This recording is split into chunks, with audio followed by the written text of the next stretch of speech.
کچھ دنوں پہلے میں نے اپنی بیٹی کی شادی کی تھی، میرے بیٹے کی بھی شادی تھی، تو میں نے ایسا کوئی شہر میں ایسا کوئی گھر نہیں تھا جہاں میں نے دعوت نامہ نہیں بھیجا تھا، جہاں میں نے لوگوں کو کھانے پہ بلایا نہیں تھا، لیکن ایک گھر تھا جہاں میں نے دعوت نہیں پہنچائی تھی۔ جب رات کا سناٹا ہوا، شادی نپٹ گئی، سب لوگ کھا کے چلے گئے، تو رات کے سناٹے میں میرے کانوں میں رونے کی آواز آئی۔ ایک خاتون تھی، اس کی 4 بیٹیاں تھیں، وہ سید زادیاں تھیں، اور رات کے سناٹے میں غریب تھیں، رو رہی تھیں ان کی بچیاں، اور اپنی ماں سے کہہ رہی تھیں ماں ہم سید زادے ہیں تو کیا ہوا؟ اس نے سارے محلے والوں کو، سارے شہر والوں کو پوچھا کہ ہم اتنے برے ہیں کہ اس نے ہمیں نہیں پوچھا؟ ماں اس نے ہمیں کیوں نہیں پوچھا؟ جب اتنا اس نے رو رو کے اس کی بیٹیوں نے کہا تھا تو اس کی ماں نے دعا کی تھی، ہمارے لیے دعا کی تھی کہ یا اللہ اگر اس نے نہیں پوچھا تو کیا ہوا، پر مولا اسے ایمان کی دولت سے سرفراز فرما دے۔ اس نے سارے شہر والوں کو پوچھا، سارے لوگوں کو پوچھا، لیکن اگر ہم کو نہیں پوچھا تو کیا ہوا؟ یا اللہ ہم سید زادیاں ہیں، یا اللہ ہم نبی کی آل سے ہیں، تو ہماری دعا قبول فرما لے۔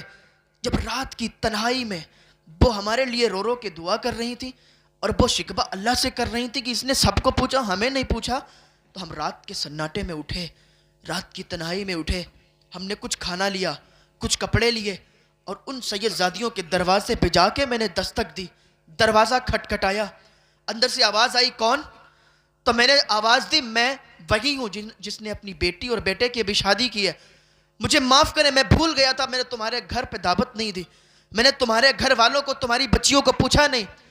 تو انہوں نے کہا تھا ہمیں تمہارے کپڑوں کی ضرورت نہیں ہے، ہمیں تمہارے پیسوں کی ضرورت نہیں ہے، ہم اللہ کی بارگاہ میں رات کی تنہائی میں تمہارے لیے دعا کرتے ہیں، اللہ دعا قبول فرما لے کہ تم ایمان کی دولت سے سرفراز ہو جاؤ۔ جب انہوں نے یہ دعا کی تھی رات کی تنہائی میں، رات کے سناٹے میں، تو پھر میں بھی آیا تھا اور میں نے بھی ایک دعا کی تھی کہ اللہ اگر تیرا محمد سچا ہے، اگر تیرا دین سچا ہے تو ٹھیک ہے، مجھے کلمے کی توفیق عطا فرما دے۔ آج یہ انہی سید زادیوں کی دعا ہے، اور رات میں تنہائی میں جو میں نے دعا کی تھی وہ دعا قبول ہوئی ہے۔ مصطفیٰ نے تمہیں زیارت کی ہے اور تمہیں بشارت دی ہے کہ میری دعا قبول ہو گئی ہے، اسی وجہ سے میں مسلمان ہوا ہوں، میرا پورا گھر مسلمان ہو گیا سبحان اللہ سبحان اللہ۔ نعرہ تکبیر، نعرہ رسالت، علماء اہل سنت، مسلک اعلی حضرت حضرت علامہ تحسین جیلانی صاحب قبلہ، نعرہ تکبیر۔ یہ درود شریف کی برکت ہے، درود شریف کا اہتمام اگر کوئی کرنے لگے، دنیا کی ہر دعا اگر آپ کرو گے تو آپ کو اندازہ نہیں ہے کہ وہ قبول ہوگی یا نہیں ہوگی، لیکن درود شریف ایک ایسی دعا ہے کہ جب کی جاتی ہے تو فوراً اللہ کی بارگاہ میں قبول ہو جاتی ہے، فوراً یہ دعا قبول ہو جاتی ہے۔ ادھر ہے کوئی نہیں، ویسے ہے کوئی نہیں ادھر جتنا آپ دیکھ رہے ہو، بیٹھا ادھر میں ہوں، تقریر میں ادھر کر رہا ہوں۔ علامہ اقبال نے کہا تھا 3 باتوں کو، پہلی بات یہ ہوگی کہ اپنے بچوں کو اگر مصطفیٰ کی محبت کو ان کے سینے میں منتقل کرنا ہے تو اپنے بچوں کو درود شریف پڑھانا ہوگا، درود شریف سکھانا ہوگا۔ تو دوسری بات علامہ اقبال نے بتائی تھی، دوسری بات یہ ہے کہ اگر تم اپنے بچوں کے سینوں میں مصطفیٰ کی محبت کو منتقل کرنا چاہتے ہو تو دوسری بات کو فالو کرو، دوسری بات یہ ہے کہ اپنے بچوں کو سیرت مصطفیٰ پڑھاؤ، اپنے بچوں کو سیرت مصطفیٰ سکھاؤ، اس لیے کہ تاریخ لکھنے والے تاریخ بیان کرتے ہیں، لیکن سیرت بیان کرنے والے سیرت میں ایک ایک لفظ، ایک ایک جز بیان کرتے ہیں۔ اگر مصطفیٰ کی محبت کو لوگوں کے سینے میں منتقل کرنا ہے تو پھر سیرت مصطفیٰ اپنے بچوں کو سکھا دو۔ بلاغت سے پہلے جب بچہ بالغ ہو جائے نا، اس سے پہلے مصطفیٰ کی سیرت کو بچوں کو سکھا دو، بچوں کو پڑھا دو۔ ایک مرتبہ حضور بیٹھے تھے تو پانی پی رہے تھے، اماں عائشہ پانی پی رہی تھی، ادھر دیکھ لو یار تھوڑی دیر بولوں گا۔ اماں عائشہ پانی پی رہی تھی تو حضور نے فرمایا کہ عائشہ مجھے بھی پیاس لگی ہے، تھوڑا پانی مجھے بھی دے دو۔ تو اتنا کہا تھا تو عائشہ رضی اللہ تعالیٰ عنہ نے پانی بچا دیا تو حضور پانی پینے لگے۔ اب یہ دیکھیں سیرت دیکھیں حضور کی، اور حضور کا پیار دیکھیں اپنی بیوی کے لیے۔ پانی پینے لگے تو پوچھنے لگے عائشہ ذرا یہ بتاؤ کہ تم نے ہونٹ کہاں پہ لگائے تھے؟ جہاں پر تم نے ہونٹ لگائے تھے میں وہیں سے ہونٹ لگا کے پانی پینا چاہتا ہوں۔ اب بتاؤ اگر ہماری زندگیوں میں، اگر لوگوں کی زندگیوں میں اپنی بیویوں کے ساتھ ایسا بیوہار ہوگا ایسا رویہ ہوگا تو گھر جنت کا ٹکڑا بنے گا یا نہیں بنے گا؟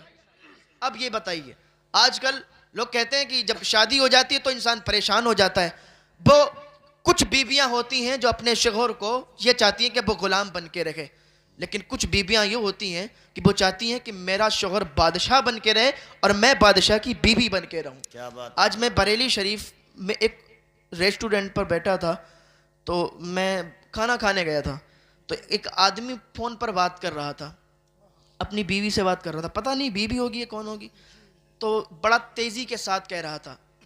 اللہ کی قسم کھا کے کہتا ہوں، جھوٹ نہیں بولتا ہوں، میں نے خود اپنے کانوں سے سنا. وہ کہہ رہا تھا کہ تو نے میری زندگی تباہ کر کے رکھ دی ہے. کھانا کھانے بیٹھا ہوں، کچھ دیر تک لیے چین کرنے دے، کچھ دیر کے لیے مجھے چین سے یہاں کھانا کھانا. اپنی بیوی کے لیے کہہ رہا تھا، شاید بیوی سے ہی کہتا ہوگا. تو وہ بیویاں ہوتی ہیں جن کو یہ سمجھ نہیں ہوتی، لیکن بیوی اگر نیک مل جائے تو گھر جنت بنا دیتی ہے.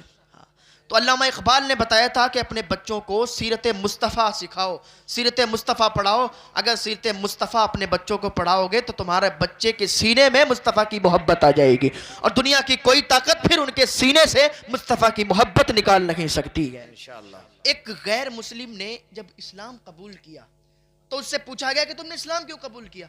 کہا میں نے حضور کی سیرت پڑھی اور میں نے ایک واقعہ سنا، وہ حضور کے زمانے میں ہی تھا. کہا میں نے واقعہ یہ دیکھا کہ جب حضور تشریف فرما تھے تو ایک آدمی آیا، اس نے کہا یا رسول اللہ میرے بچے کے لیے دعا کریں، میرا بچہ گم ہو گیا ہے. جب حضور ابھی ہاتھ اٹھانے ہی والے تھے، حضور ہاتھ اٹھانا چاہ رہے تھے کہ دروازے پر ایک انسان آیا، کہنے لگا حضور ابھی میں نے اس کے بچے کو فلاں باغ میں دیکھا ہے، وہ باغ میں کھیل رہا ہے. تو ظاہر سی بات ہے جو اپنے بچے سے کئی دن سے بچھڑا ہوا ہو، جب اسے پتا چل جائے کہ اس کا بچہ وہاں پہ، تو دوڑ لگا دے گا. جب اس نے اتنا سنا کہ میرا بچہ فلاں باغ میں ہے تو اس نے دوڑ لگانا شروع کی. تو حضور نے بلایا، کہا اس کو بلاؤ. صحابہ نے اسے بلایا، آ کے حضور کی بارگاہ میں بیٹھا. یا رسول اللہ آپ نے بلایا؟ کہاں بلایا؟ کہا بہت جلدی ہے. کہا یا رسول اللہ بہت دن سے بچھڑا ہوا ہوں، میری بیوی ادھر پریشان ہوتی، ادھر میں پریشان ہوں، کئی دنوں سے کھانا نہیں کھایا، میرا بچہ گم ہے، اتنی محبت ہے مجھے اپنے بچے سے ملنا ہے جا کے. حضور نے فرمایا میں نے تجھے روکا نہیں ہے اور نہ ہی میں نے تجھے روکنے کے لیے بلایا. کہا حضور پھر کیوں بلایا؟ کب بلایا؟ اس لیے کہ جب تو جائے گا نا باغ میں اور اپنے بچے سے ملے گا تو کتنے دن سے بچھڑا ہوا ہے، تجھے پیار آئے گا، تو اپنے بیٹے سے بیٹا کہہ کے بلائے گا، اور پیار میں جب بیٹا نکلے گا تو وہاں پر اور بھی بچے کھیلتے ہوں گے.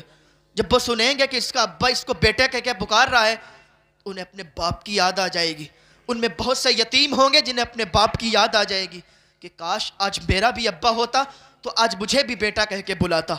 تو کہتا ہے کہ میں نے بس اسی واقعے سے اسلام کو قبول کر لیا. میں نے کہا جس کے دل میں یتیموں کے لیے اتنا پیار ہے، اس کے دل میں پھر لوگوں کے لیے کتنا پیار ہوگا. میں نے اس واقعے سے اسلام قبول کر لیا. تو سیرت مصطفیٰ کو بچوں کو سکھانا ہے. علامہ اقبال نے دوسری بات بتائی تھی، تیسری بات بھی علامہ اقبال نے بتائی تھی. اگر کوئی یہ تینوں باتوں کا فالو کر لینا، دنیا میں اسے کوئی نیچا نہیں کر سکتا، اس کے دل سے حضور کی محبت نکال نہیں سکتا.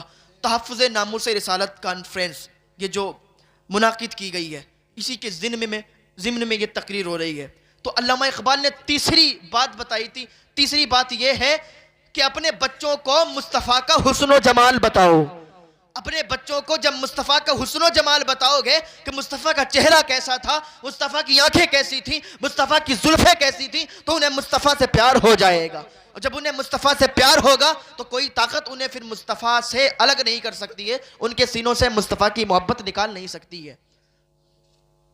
یہ علامہ اقبال نے بتایا تھا ان تین چیزوں کو. تو اس